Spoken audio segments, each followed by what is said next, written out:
So welcome. Great to see you all here and be together. My name is Clara Lepshak. I'm the Executive Director of Sustain Dane. This is our February Sustainable Breakfast Series focused on PFAS. And this is a topic that we've heard from our community that you guys want to understand more. So we're really excited to have the chance to bring together this amazing panel, dive deeper into this topic, what we know, what we don't know, and some best practices in other areas, and how we can all collectively work together to address this. Sustain Dane, as I hope you guys have connected with us before, offers a number of these type of programs.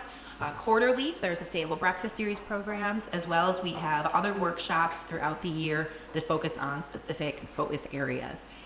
In April, we'll have our Accelerate Sustainability Workshop, which are really helping businesses and organizations figure out where they want to prioritize and move forward on projects in sustainability. We're going to have an additional section this year on IRA federal funding, as well as bring in some of the best practices and case studies from past participants. So if you are interested in that, please do check it out and sign up. Before we go forward, I would like to thank our members, our partners, and our sponsors. They are what make this possible, and we really appreciate that work.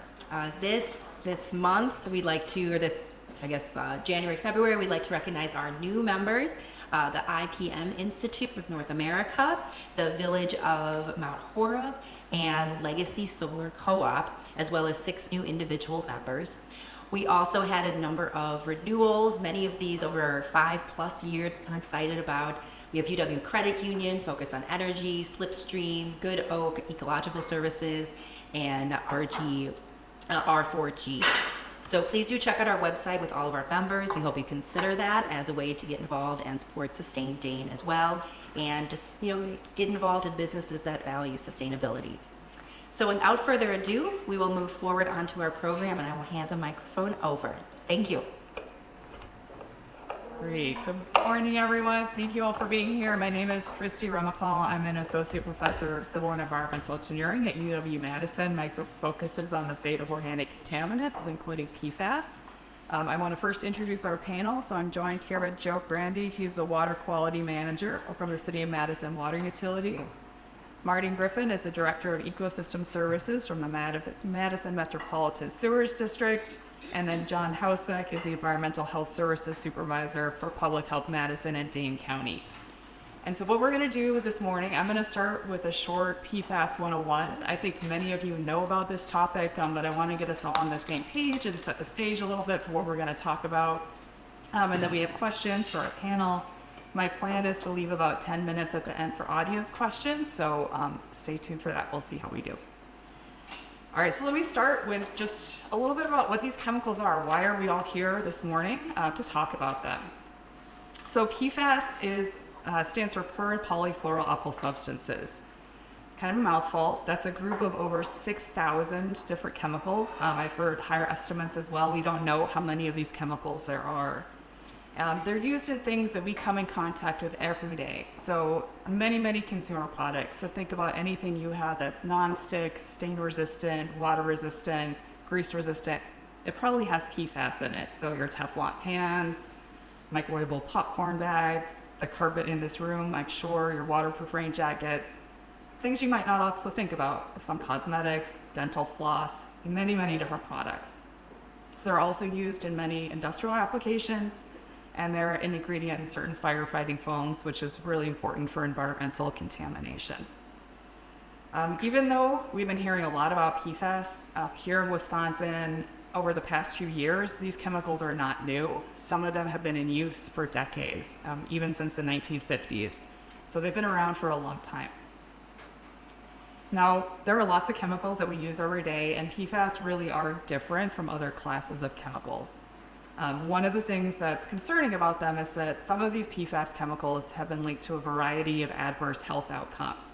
So things like thyroid disease, decreased fertility, decreased immune response, increased cholesterol, and even cancer in some cases.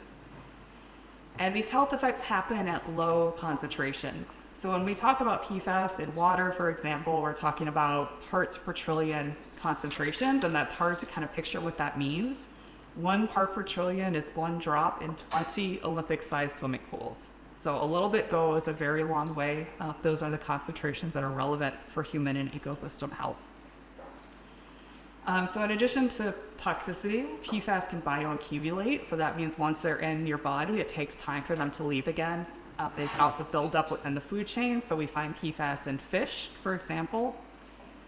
Another thing that's concerning about these chemicals is that they're highly mobile in the environment. So unlike something like PCBs, which are really sticky and stay in the sediment, PFAS dissolve in water. So they go wherever water goes, and they've really been found across the entire planet. And then the last fact that's difficult about PFAS is many of these chemicals are really resistant to degradation. So chemicals like PFOS and PFOA do not have any known natural degradation processes. This is why they're often referred to as forever chemicals, because they do last a very, very long time. So these factors together, the toxicity, ability to bioaccumulate, mobility, and persistence combine to make PFAS a concerning class of chemicals. So given all these factors and the fact that they've been used for a long time, it's perhaps not a surprise that we find these chemicals everywhere. There are some known major sources. So industrial use is an example. The use of PFAS-containing firefighting foams has been linked to contamination in many places, both in Wisconsin and around the world. So those are some of the big ones we think about. We sometimes think about wastewater treatment in terms of PFAS. Wastewater treatment plants don't make or use PFAS. They're not a source, but they also don't remove these chemicals. So they have PFAS coming in, they'll come out the other end, which we'll hear more about a little bit later. And we're learning more about other sources as well. Landfill leachates and PFAS have even been found in precipitation. So they really are everywhere. In terms of impacts, we're concerned about ourselves, and our major route of exposure is ingestion. So that's why we're going to talk about drinking water. That's why we're going to talk about fish as we move a little forward. This topic is a little bit of a downer. It's hard to talk about, and I want to we want to sort of shed some optimism as well. And we have a big road ahead of us. We have a lot of legacy contamination of PFAS. They're really hard to degrade. But I think there is reason for optimism. I think one of the things that I've seen over the past few years is just the amount of awareness. We're all here this morning to talk and learn about these chemicals. Our state has a PFAS Action Council, which is made up of members from nearly 20 state agencies. And it's been really impressive to see all these groups come together to talk about what we can do about this issue. On the research front, there are so many people in my community working on PFAS. And so I think we have a long road ahead of us, but we're moving in the right direction. So with that, I want to start turning it over to our panel. And I'm going to start with John. Just to put things in context, what are some of the known PFAS sources locally? Good morning. Is this working? Oh. That better?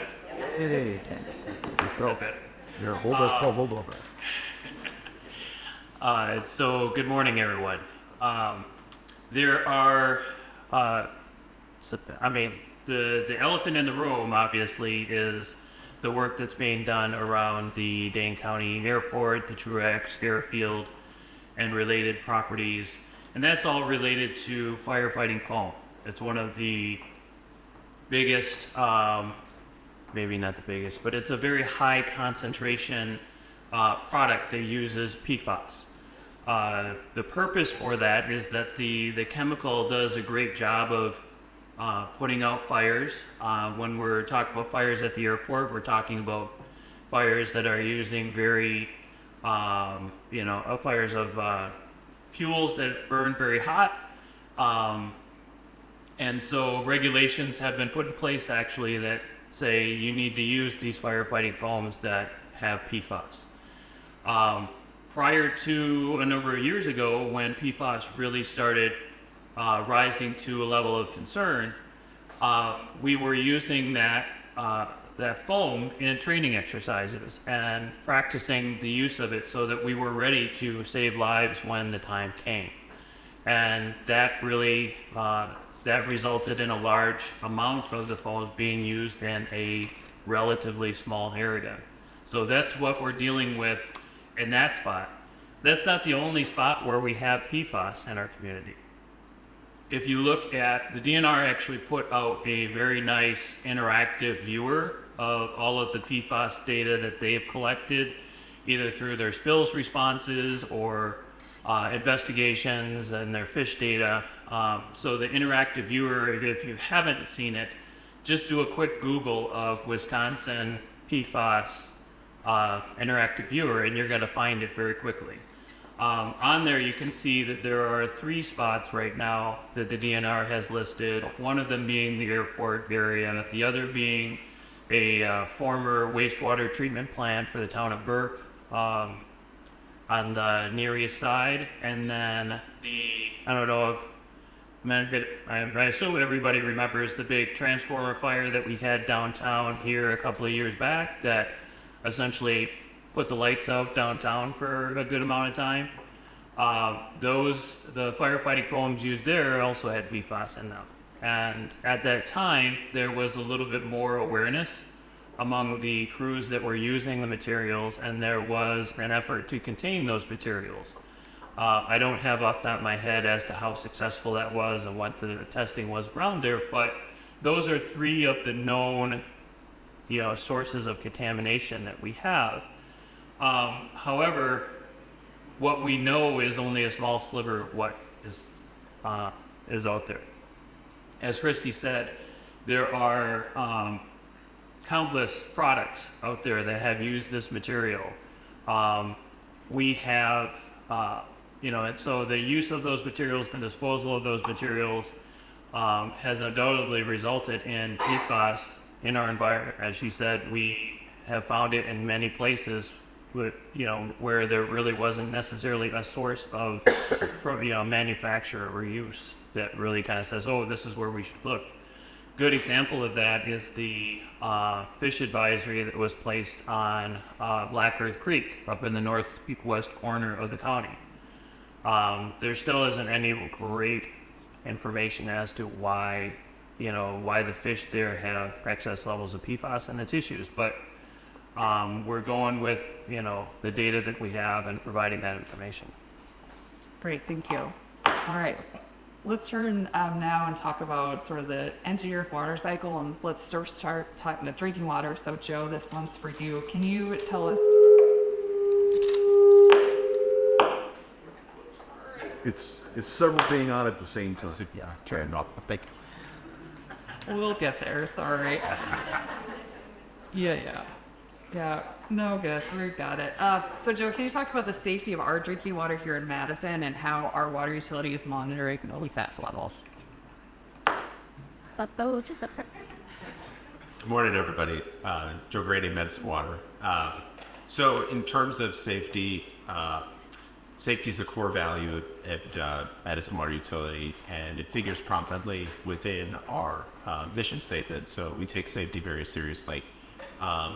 How do we ensure safety? We do extensive testing of our water, taking several thousand tests each month to ensure that our drinking water is safe. And we're proud to report that all of our drinking water everywhere in the city, all of our wells, meet all federal and state standards for drinking water. How does that apply to, or how does PFAS factor into this?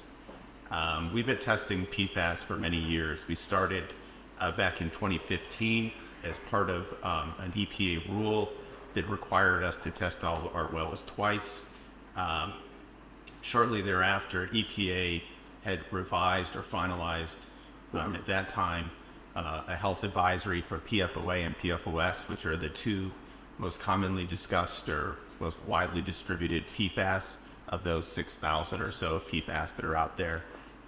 And we wanted to get a little bit more information, and so in 2017 we looked at a small subset of our wells and tested for PFAS at much lower levels with detection limits down to 2 part per trillion. Previously the detection limits were somewhere in the range of 40 to 90 parts per trillion. So we were pushing the lab analytics to seek out these PFAS at the lowest levels possible.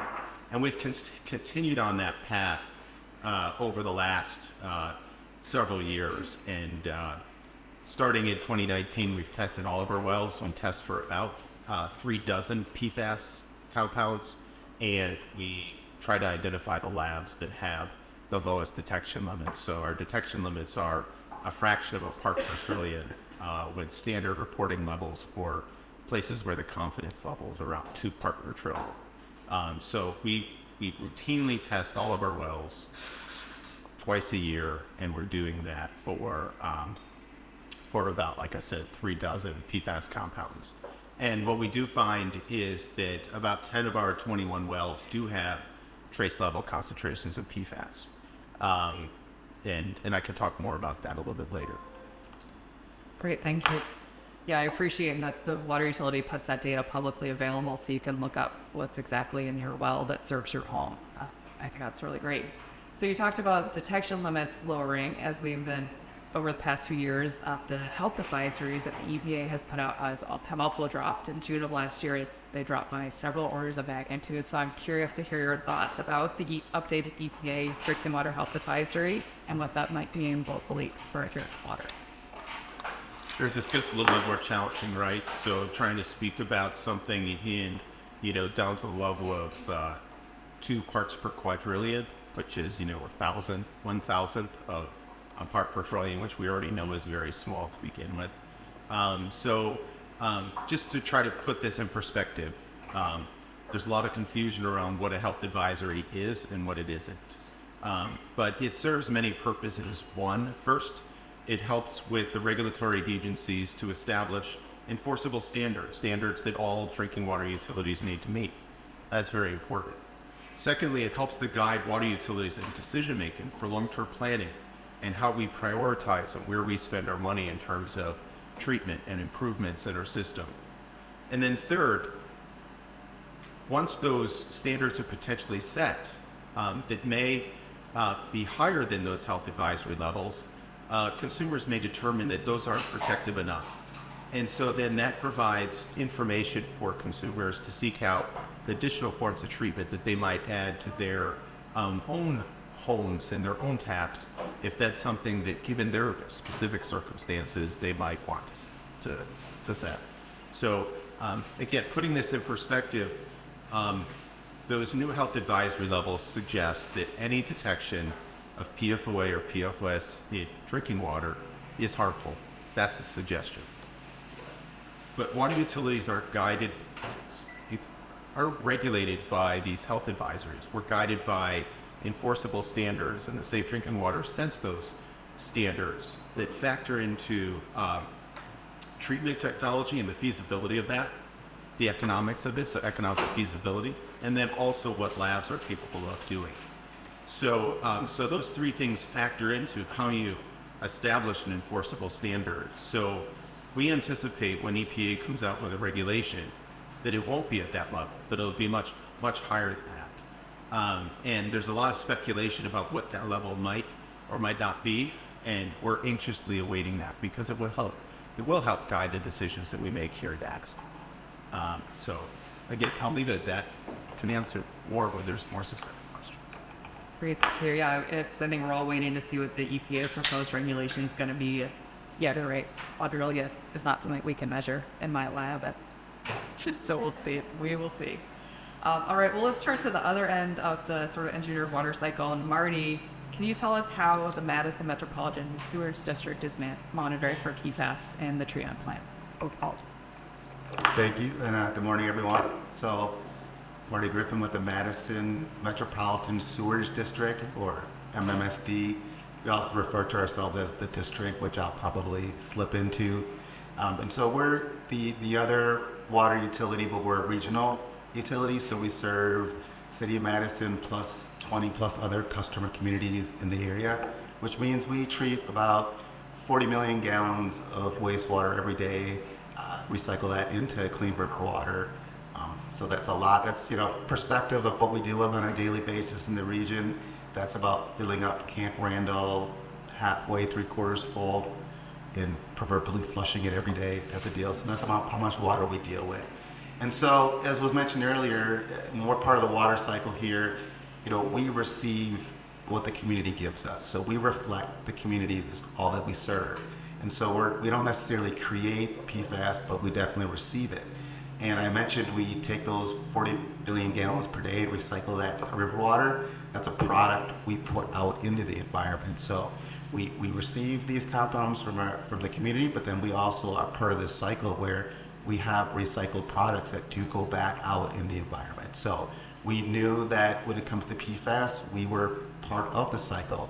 And since we reflect the communities we serve, we wanted to make sure that we were good community stewards and actually checked into this PFAS thing. So our PFAS story started a little bit later than 2015, started around 2018.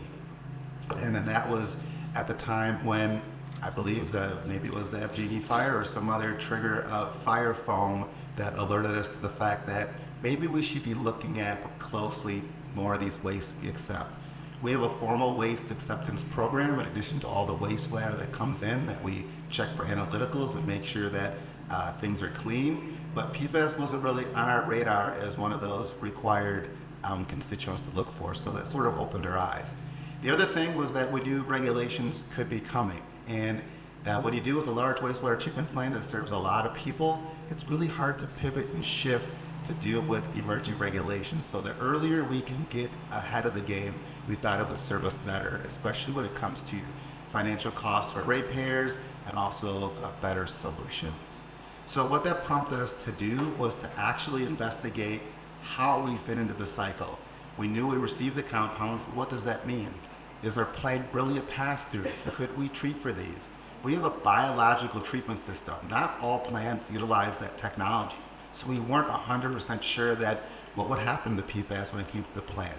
So we did a quick fake and transport study to sort of get an expectation of how we would see PFAS moving through the wastewater treatment cycle, and then we embarked on a testing plan. The first step was just a baseline, figure out what's coming to us.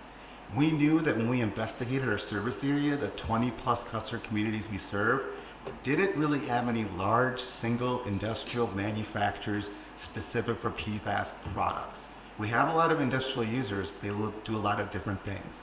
And we have an industrial pretreatment program that looks at the community industrial users and actually regulates what they can put down a sewer pipe. Now, PFAS is another thing we're focusing on when it comes to those users. So we did an initial investigation and thought that that would be our best place to start when it comes to making a difference with PFAS. Looking upstream as before it even comes to the plant is a good strategy called pollution prevention. That's what we're using to reduce the PFAS levels. And we're focusing firstly on our industrial users at our service area. But getting back to testing, we got a baseline snapshot of what was coming to us. And that helped us understand, okay, yep, PFAS is coming to us, it's leaving the plant, it is also in the products we recycle. And so now we know what we're dealing with. We know the makeup of our service areas, so we know this is really a residential type of commercial PFAS level. The wastewater we receive is a really good proxy for just what's happening in the community. We've all probably heard of the COVID-19 wastewater surveillance testing to get baseline information of what's happening in the community. Wastewater can be used in many ways, and PFAS is just another way. So it was really good for us to sort of understand, okay, what's just out there from a baseline perspective, because then when we start to try to reduce, eliminate, we could see where we're making progress. What that led us to was a lot of questions. We have a large service area. We have multiple force mains that feed the wastewater to the plant, and we saw some differences in some of those areas in the service area. And so now we're trying to look at our data further, do more sampling and testing to actually figure out, are there areas we can look at more closely? Are there manufacturers or industries that maybe don't create PFAS, but use PFAS type products in some stage of their process? And maybe we could find out where they are, go talk to them and say, hey, are there other products you could use instead? So that's sort of how we're approaching PFAS. We're doing the testing to understand what's out there. We're doing our pollution prevention to try to eliminate or reduce the amount that's coming to the plant, since we can't, currently treat for it. Great, thanks, Marty. Yeah, source reduction, I think, is key and sort of long term. So it's really great to hear about.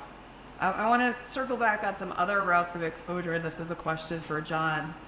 You know, if we know there's PFAS at low levels in water, are things like showering, washing dishes, or doing laundry a source of concern?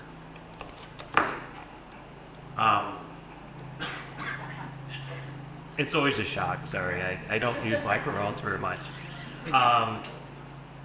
No, right now our main source of concern for exposure is through ingestion.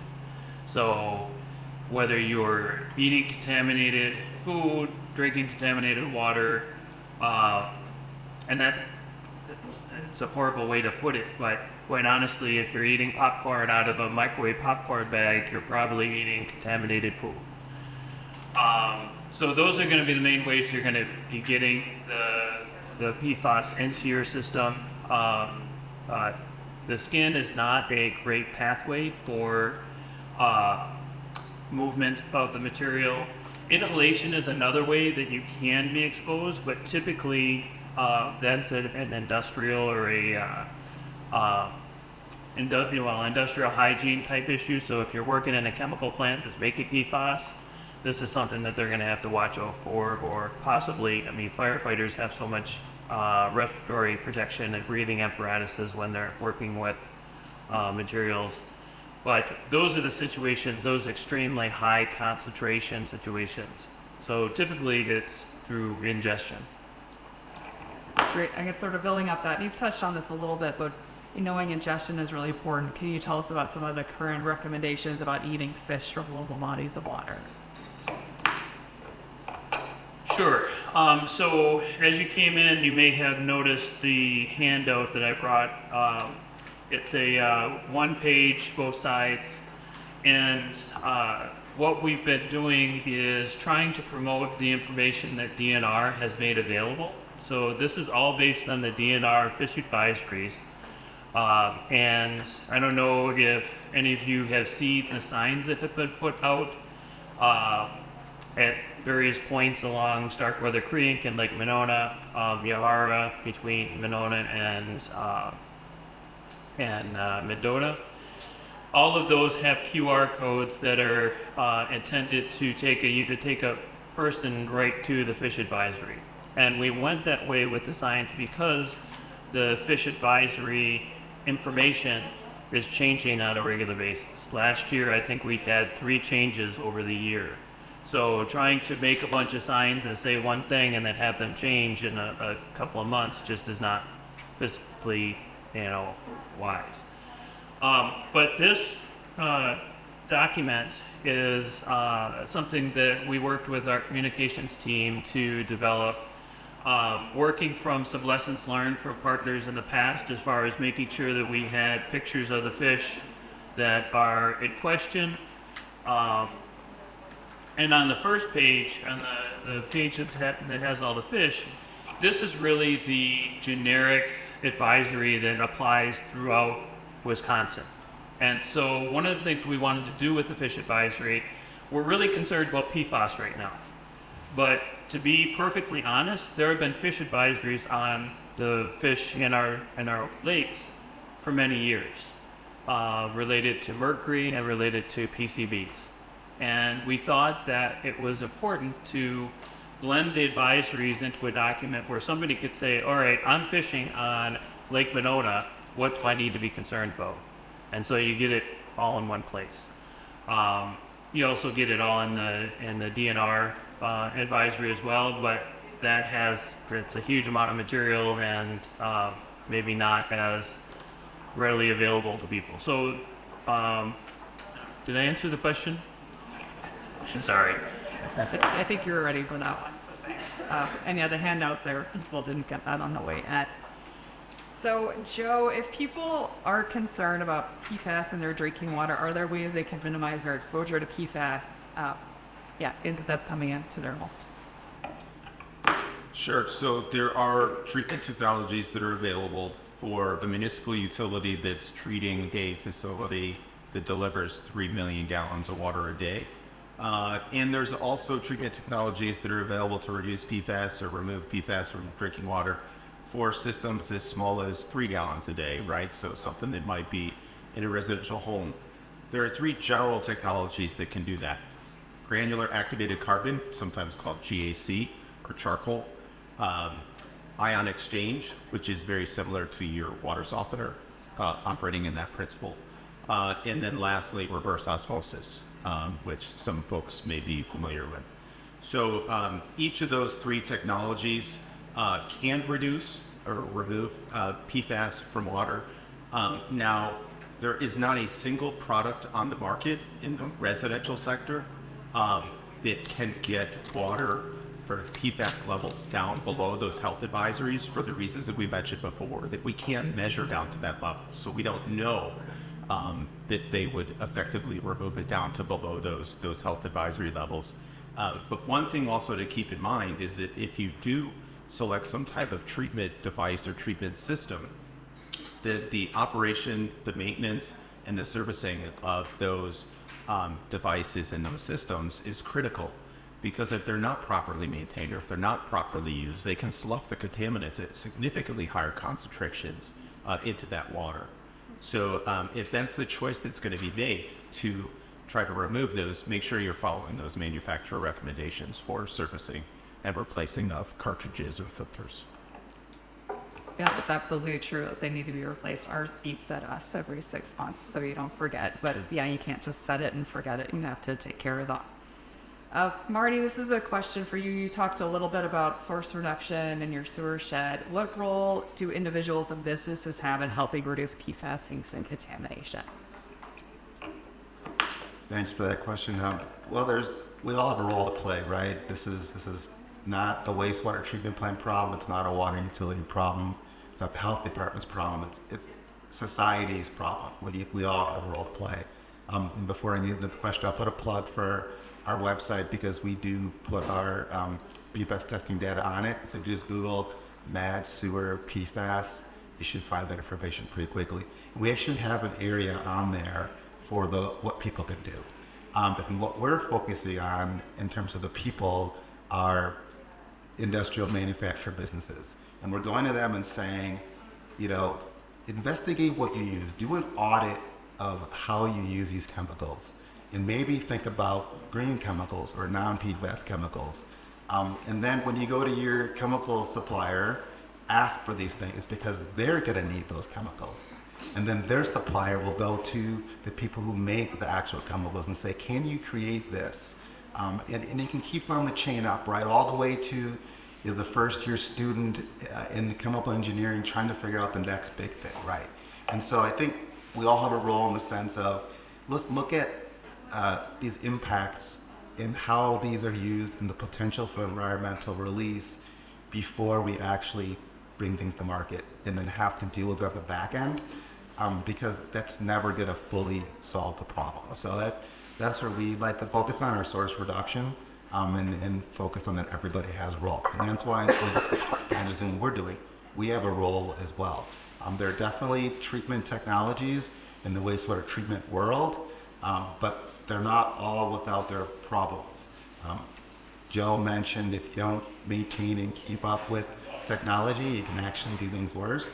The other side of it is disposal of these technologies, because they have pieces and parts that collect the PFAS, but they don't necessarily destroy the PFAS. And so what do we do with that PFAS-laden material? Do I give it to the landfill? Because the landfill, incidentally, sends all their leachate back to the wastewater treatment plant. So that might not be the best solution, but yet we're still trying to push forward to figure out better ways to do things. So stopping it before it gets to the treatment plant will help tremendously in that respect. Great, thanks. John, do you have anything to add from the public health perspective on like a business or community response? I don't have much to add on the business or community, as a large, body. But each individual, I think that's where we come down to making changes. As far as some of the other chemicals that we've dealt with in our history, it has come down to people making changes in what they use, what they buy, and demanding change. I mean, we as individual consumers may not have a great impact on our own, but we as a group, can demand, changes. And so that's really where, quite honestly, the rubber's going to hit the road.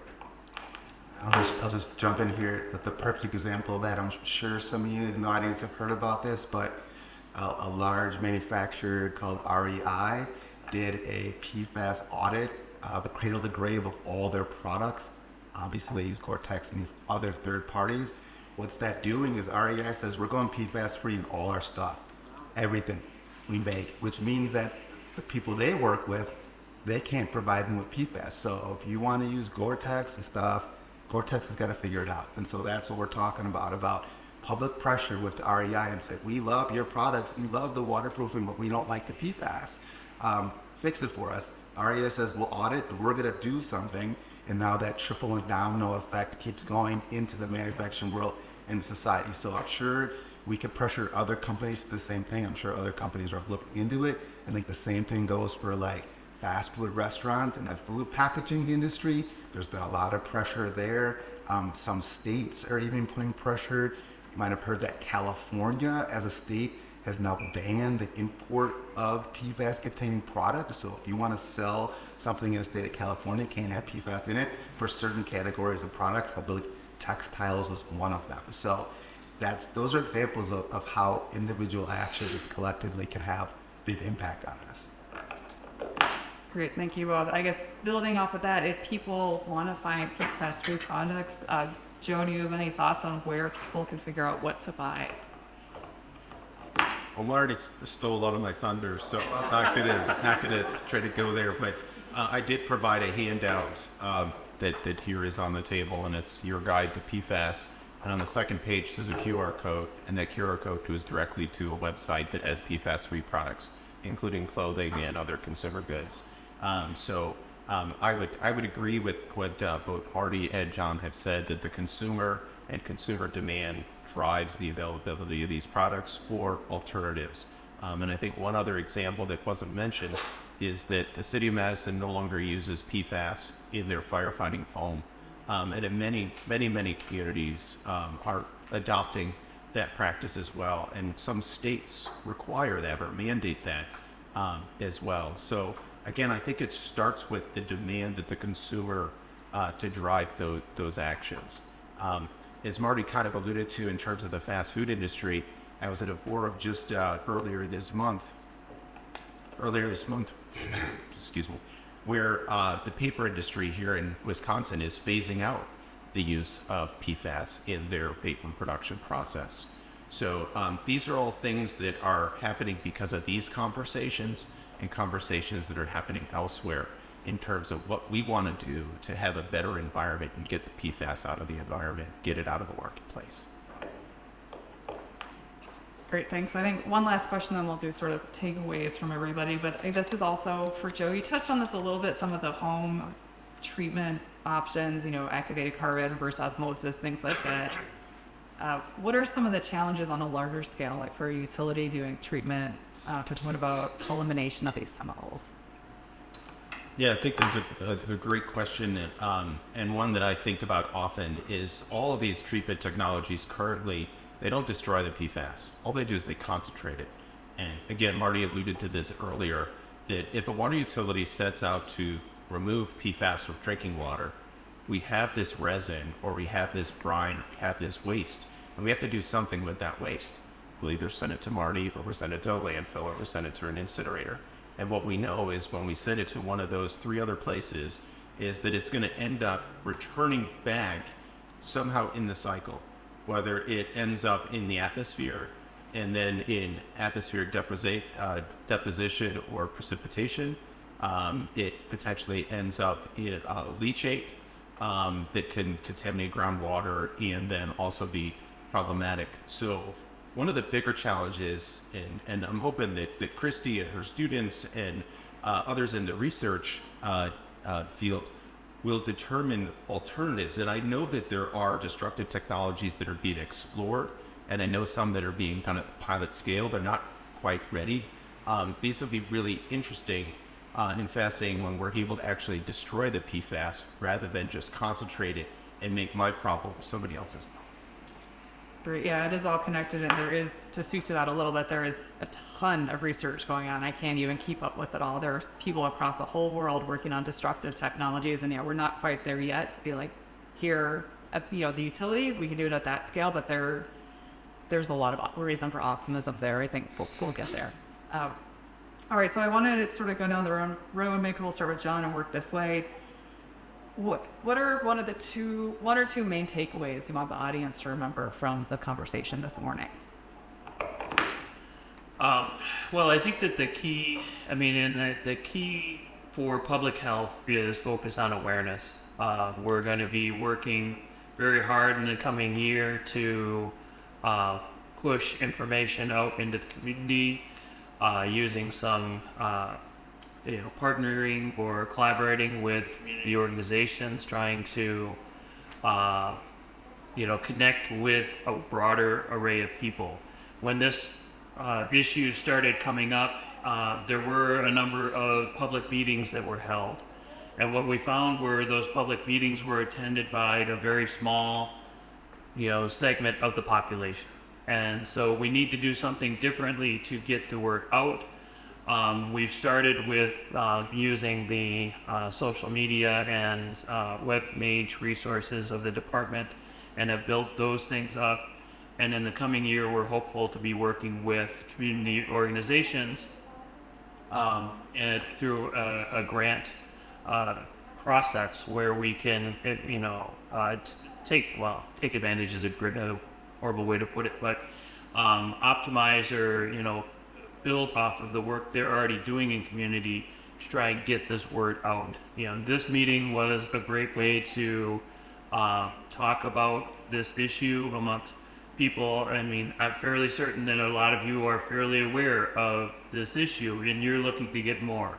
I can bet that there's a lot of people in our community that have barely even heard the acronym PFAS. So there's a lot of work to do, and that's where public health will be focusing.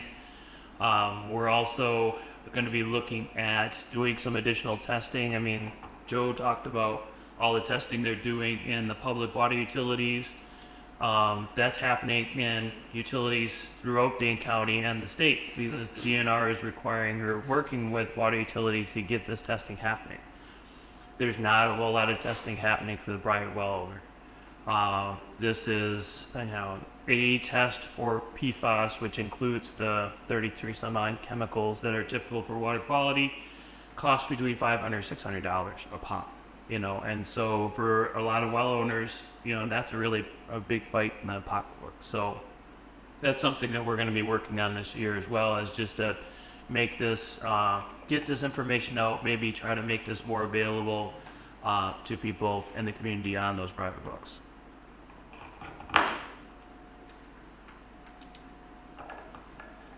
Well, I would say visit these websites. Just like John said, information is key. I'll also say that again, it all boils down to everyone in this room doing their part. From a wastewater perspective, we can't control what comes to us. Only you all can control what comes to us.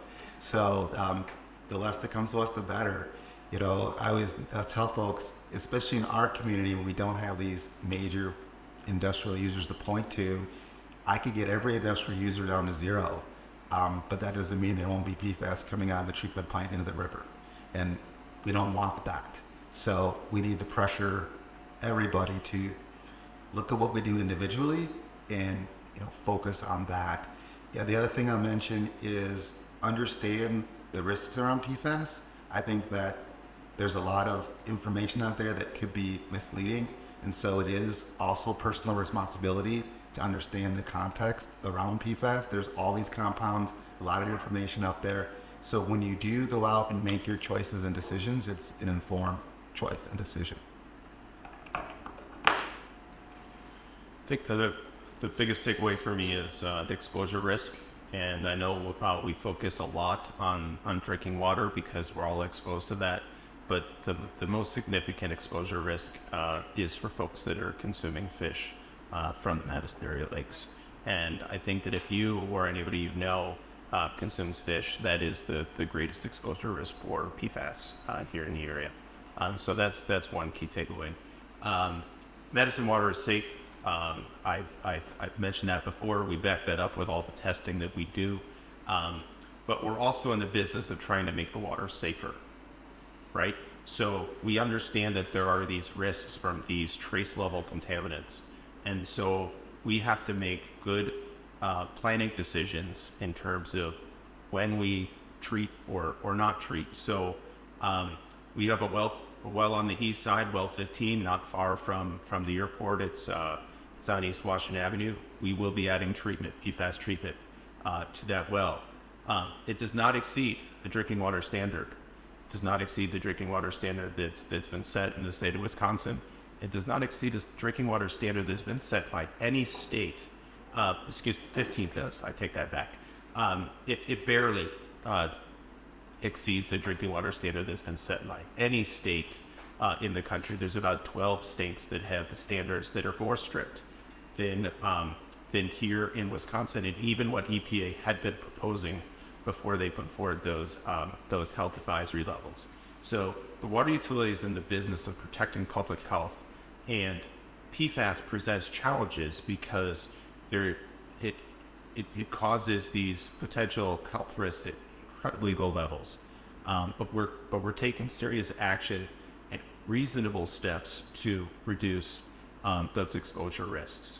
And the final thing that I would say is that if that's not enough, there are treatment devices that homeowners can take. So given your circumstances, for example, there might be differences for expecting mothers or for the elderly or those that are compromised. So those might be choices, personal choices that folks want to make, and some of those technologies are available. Great, thank you all. This is really informative and hopefully, some reason for optimism with this very complex topic. There's a lot to learn. I think we have about 10 minutes left, and so we can do some audience questions. Not sure how I do that. Oh, hey Griffith. Sure. Yes. Let me just ask two quick consumer questions. So most of us have filtered water in our refrigerators. Is that water filter that we're putting in our refrigerators filtering out the PFAS? And if so, how do we meet? Right now I'm throwing it in the garbage, which I understand leads back into the problems that you're created. Should we be doing something else with those filters? And then let me also ask about nonstick pans. Are nonstick pans a source of PFAS, and if so, should we not be using them?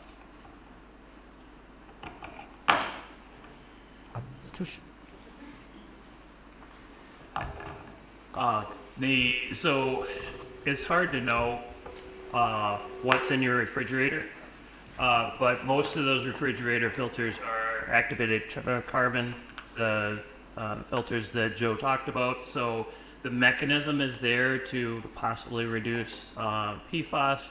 However, I'm hesitant simply because I don't know if that filter was designed to do that. So the short answer is yes, it's probably taking out some PFAS if there's something there. Whether it's reducing it to a level that would be considered acceptable, we don't know. Disposal of that, to my knowledge, the only option is the landfill. On a small scale like this, there's really not any other option. And then as far as nonstick, again, it's hard to know because industry has changed what they're using for those coatings now. Looking at some of the health standards, that have been issued for the different compounds. So PFOA and PFAS, the two early PFAS chemicals, they have a very low threshold of health concern. So 20 parts per trillion, I believe, is what the state of Wisconsin Health Department has advised for that. There are other PFAS chemicals that have much higher levels of acceptability. And so I don't know, what is in those pans. My personal choice is that I went with a metal pan. And, I just got, quite honestly, it was probably 15 years ago that I was noticing, specks of coating in my food. I'm like, that's not pepper. I don't want that. And so we just made a change at that point. But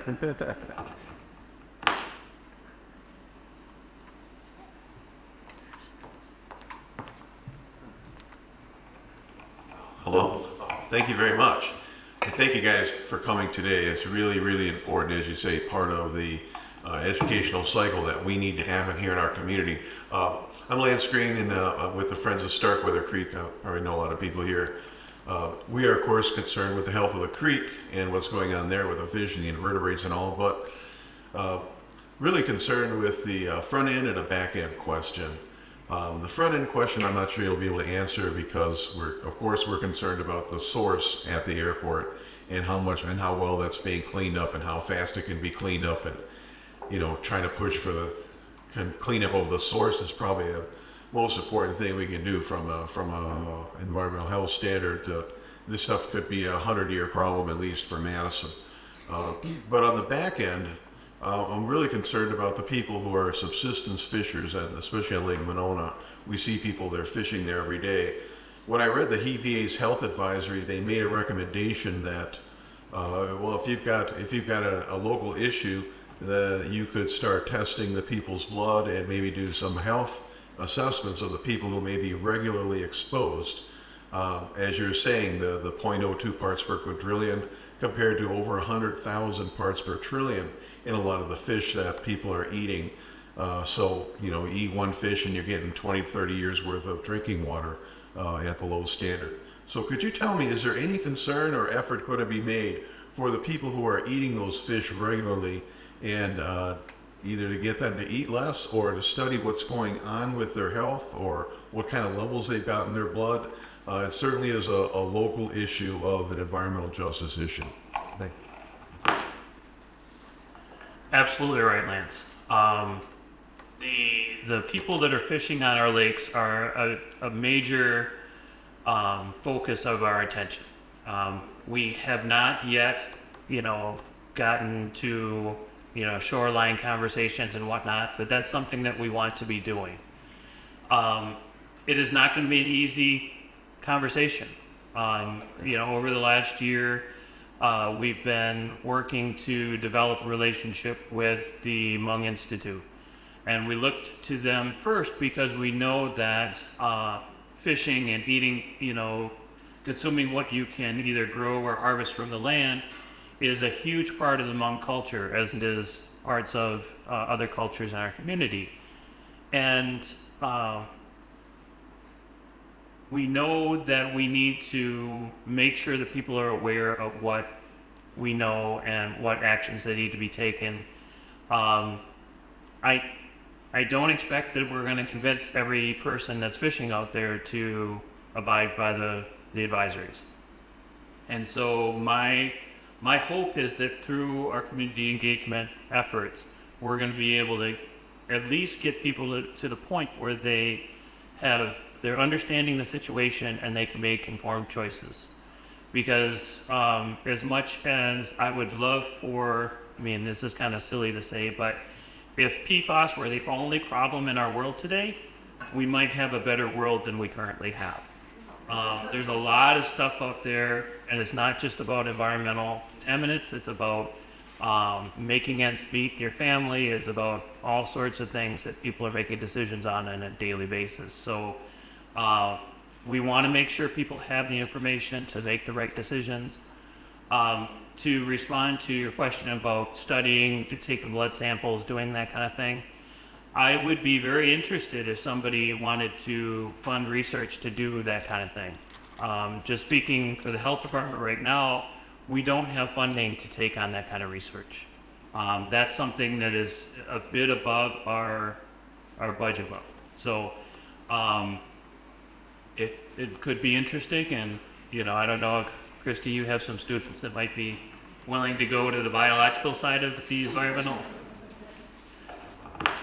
A little out of my wheelhouse, but there is a lot of work being done on that, and I think it's important to think about the local impacts here as well.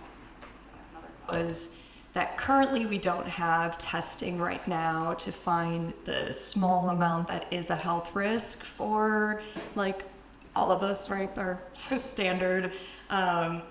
But while also saying that Madison's water is safe through testing, I was just wondering if you could clarify that a little bit about, if there isn't testing to find the lowest small amount that is a health risk, what does that look like on the larger scale? Like, how do we know that the Madison water is safe through that testing?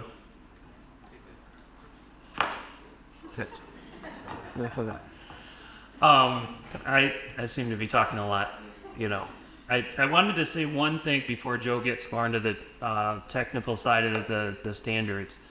The maximum contaminant level goal, which was what EPA set last summer, to an extremely low level, and that's what Joe is saying is, there's really not good testing capacity to get down to that level. That's a level that is intended to be, we could have that level and not have any harm.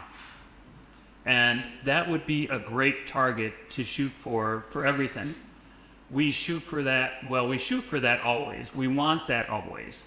But none of our water quality standards, I should say none. There's many of our water quality standards that are not able to get down to that level. One example I'll give you is lead. Lead in water, the current MCLG for lead is 0. But the standard allowed for lead in our water is something much higher, more in the parts per billion. 15 parts per billion, I believe, is the standard. We'd like to see it get down to 5 or maybe less than that, but right now, those are the standards. So we deal with trade-offs on what we can realistically get to and what we would like to get to.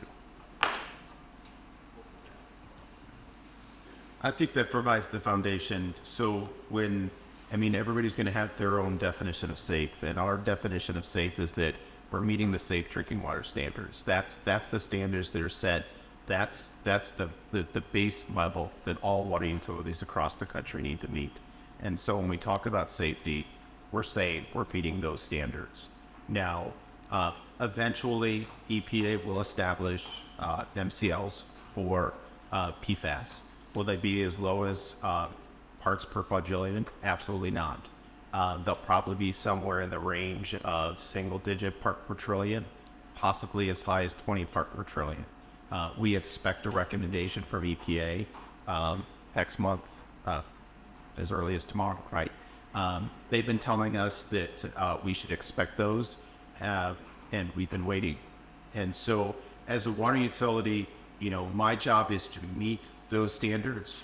We're proud that we meet those standards. We look at the health advisory levels as additional guidance. Those health levels that Department of Health Services put out a couple of years ago is what informed us about keeping well 15 offline. Well 15's been offline for 4 years. We have not delivered 1.5 to 2 billion gallons of water from that well over those 4 years for a well that currently meets all drinking water standards.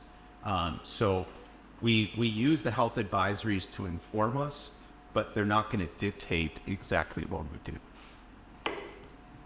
All right, we're going to have to end it there because we are right at time, but I wanted to thank you all again for your attention and being here this morning, and thank our panelists, and thank you all very much. We will be sending out an email with the links to the resources that were tables, as well as the recording will be coming in about a week, so you can share that with other people that may also be interested in this topic. There's a feedback form if you could fill that out before you leave, and please remember to put your name tag in the box so we can reuse those. Thank you all. Have a wonderful day and a wonderful rest of your week.